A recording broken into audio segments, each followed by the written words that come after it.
আসসালামু আলাইকুম। ওয়ালাইকুম আসসালাম। কেমন আছেন ভাই? এই তো আলহামদুলিল্লাহ ভালো আছি। আপনি ভালো আছেন? আলহামদুলিল্লাহ ভালো আছি। আপনার নামটা বলুন একটু। আমার নাম মোহাম্মদ আনোয়ার। আপনি সাউথ এশিয়ান সেফটি সলিউশন থেকে কি কোর্স করছেন? আমি সাউথ এশিয়ান সেফটি সলিউশন থেকে স্কাফোল্ডিং ইরেক্টর এবং স্কাফোল্ডিং সুপারভাইজারের ট্রেনিং করছি। আচ্ছা। তো আপনার এখন প্ল্যান কি? বাংলাদেশে কাজ করবেন নাকি দেশের বাইরে যাবেন? আমি দেশের বাইরে যাওয়ার জন্য ট্রেনিং করছি। আলহামদুলিল্লাহ, আলহামদুলিল্লাহ।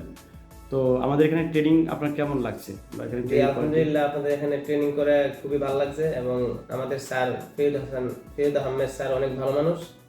উনি সুন্দরভাবে সবকিছু বুঝিয়ে দিছে এবং ইনশাআল্লাহ, আমার অনেক ইনশাআল্লাহ। ভালো লাগছে ট্রেনিং করে। ইনশাআল্লাহ। আচ্ছা, স্কাফোল্ডিং এর সেফটির উপর তো ট্রেনিং আপনি করেছেন, ইরেক্টর এবং সুপারভাইজার। জি তো স্যার। ওখান থেকে আমি কয়েকটা প্রশ্ন করতে চাই। জি স্যার। আচ্ছা, স্কাফোল্ডিং কাকে বলে? স্ক্যাফোল্ডিং হলো এক ধরনের উন্নত মানের মাচা যা কাজের সুবিধার্থে ব্যবহার করা হয় এবং কাজ করার পরে তা খুলে ফেলা হয়।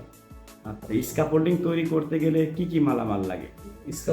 প্রথমে সোলবোর্ড লাগে, তারপর জ্যাক প্লেট, তারপর লেজার টানরম, ফিক্স কাপলার, আরো বিভিন্ন ধরনের ম্যাটেরিয়ালস প্রয়োজন হয়। মেজারমেন্টের full body harness, tool box, pipe cutter, তারপর ফলের স্টোর, তারপর লাইনার, তারপর আরো অনেক কিছু লাগে। ওকে, ওকে। ঠিক আছে, আপনাকে অনেক ধন্যবাদ। আসসালামু আলাইকুম। ওয়ালাইকুম আসসালাম। জি স্যার।